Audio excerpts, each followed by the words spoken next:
BJP का नया मुख्यालय दीनदयाल उपाध्याय मार्ग पर बनने वाला है, जो 2018 तक तैयार हो जाएगा। इस मुख्यालय की आधारशिला नरेंद्र मोदी और अमित शाह ने रखी। इस मौके पर मोदी ने बीजेपी के कार्यकर्ताओं को भी संबोधित किया और बीजेपी पार्टी के बलिदान के बारे में कार्यकर्ताओं को बताया और कहा कि पार्टी के तौर पर बीजेपी देश की सबसे बड़ी बलिदानी पार्टी है। भारतीय जनता पार्टी शायद हिंदुस्तान में अकेली पार्टी ऐसी होगी, जो पंडित लोग हैं उनको मैं चाहूंगा वो रिसर्च करें कि जिसमें किसी दल को जन्म से लेकर जीवन भर विपरीत प्रवाहों का ही सामना करना पड़ा हो,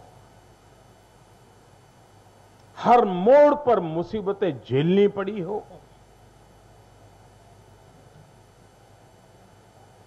हर प्रयास को बुरी नजर से देखा गया होगा, परखा गया होगा।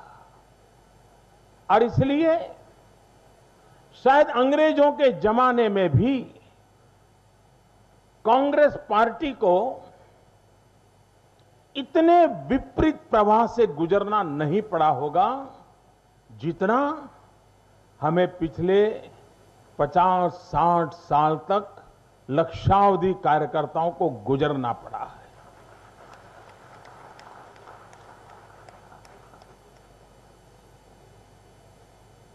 हमारे पूर्व के साथी इस प्रकार से अपमानित हुए हैं जिसकी हम कल्पना नहीं कर सकते।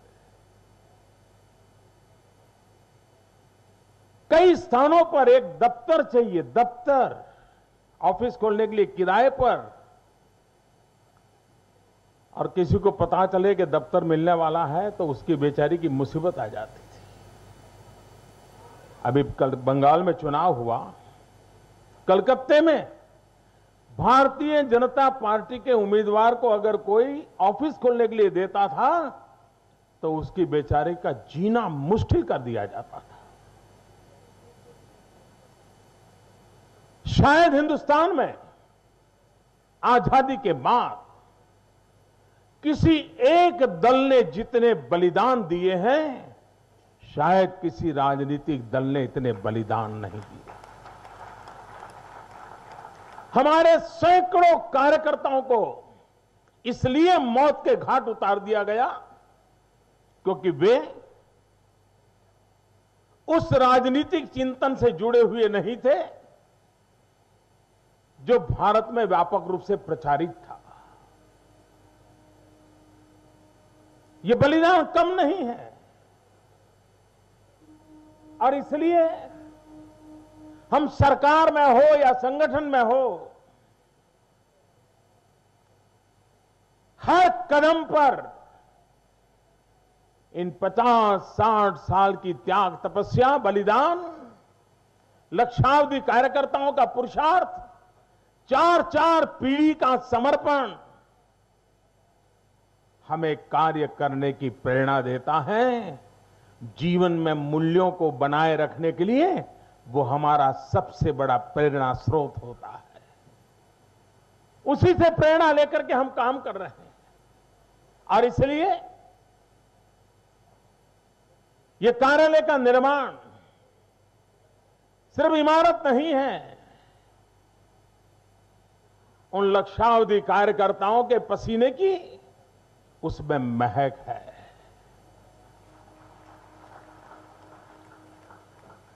ये ईंट पत्थर से बनने वाला कार्यालय नहीं है, ये लक्षावधि कार्यकर्ताओं के तपस्या का एक तपोभूमि के रूप में उभर करके आ रहा है। और इसलिए इसकी पवित्रता, इस भवन का समर्पण भाव सिर्फ राजनीतिक हितों के लिए नहीं, सिर्फ और सिर्फ राष्ट्र के हितों के लिए समर्पित रहेगा। इस मौके पर नरेंद्र मोदी ने यह भी कहा कि भाषण देकर भीड़ तो जुटाई जा सकती है, लेकिन पार्टी के कार्यकर्ताओं को जोड़ने के लिए मेहनत करनी होती है। क्योंकि हम भीड़ नहीं, संगठन के लिए लोग काम करने वाले लोग हैं। भीड़ तो कोई भी ऐसा लोग लुभावनी बात कर दो, भीड़ तो मिल जाती है,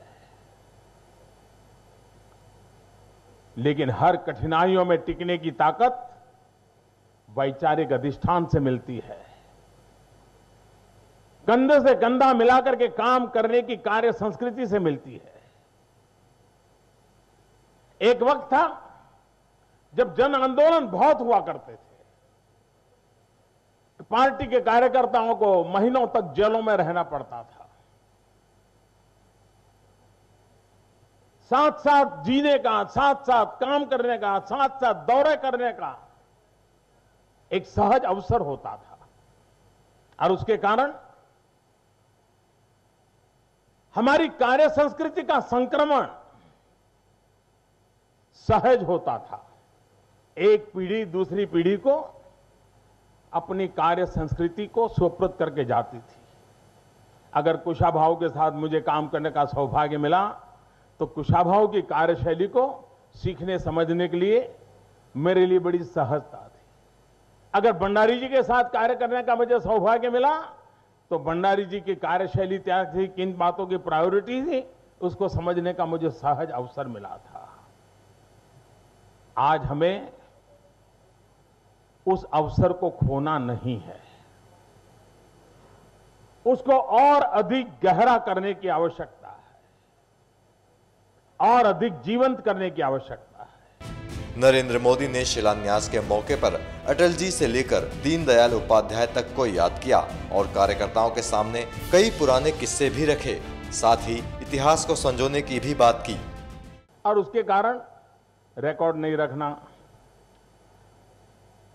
हो गया, अरे देश की सेवा थी, कर लिया। अगर आज हम कहें कि भाई जब कच्छ का सत्याग्रह हुआ था तो अटल जी की एक फोटो खोज करके लाओ, नाको दम निकल जाता है, लेकिन अटल जी की फोटो हाथ नहीं लगती है। पंडित दीनदयाल उपाध्याय जी रेल में सफर करते थे, इतना कष्ट उठाते थे, अरे भाई कोई तो उस समय की फोटो निकालो, उपलब्ध नहीं है। क्योंकि समर्पण भाव की तीव्रता इतनी रही थी कि हमने अपने इतिहास के प्रति भी सजगता नहीं बरती। वो गुनाह नहीं था, त्याग तपस्या की एक परंपरा थी। लेकिन आज समय की मांग है कि हम हमारी हर चीजों को रिकॉर्ड करें। हम इतिहास के हिस्से हैं। छोटे से छोटे गांव में कार्यकर्ता भी जो काम करता है उसका एक महत्व है। और भारतीय जनसंघ के जीवन में तो कैसी कैसी घटनाएं ताकत देती थी। कालीकट में भारतीय जनता पार्टी का अधिवेशन था। पंडित दीनदयाल उपाध्याय जी को अध्यक्ष के रूप में चुना गया था, राष्ट्रीय अध्यक्ष बने थे। दीनदयाल जी हम सबके लिए जीवन में है ना एक प्रकार का नाम ही इतनी प्रेरणा देता है। जिन लोगों ने उनके साथ काम किया उनके जीवन में तो कितना बड़ा ताकत के रूप में हो गए। दीनदयाल जी ने अध्यक्ष बनने के बाद क्या काम किया, मेरे लिए भी एतरत था जब मैंने जाना। गुजरात के अंदर भावनगर जिले में बोटाद नाम का एक छोटा सा नगर, और उस नगर में जनसंघ म्युनिसिपैलिटी में बहुमत से जीत गया। पूरे हिंदुस्तान के लिए भावनगर जिले की बोटाद की एक छोटा नगर पालिका का विजय पूरे हिंदुस्तान की बीजेपी की आन बान शान बन गया।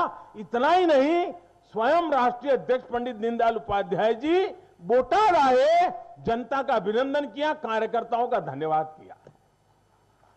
वो दिन देखे हैं हम लोगों ने। एक म्युनिसिपैलिटी में, शायद हिंदुस्तान में जितनी जमानतें हमने जब्त करवाई है कोई दल नहीं होगा ये रिकॉर्ड करने वाला भी।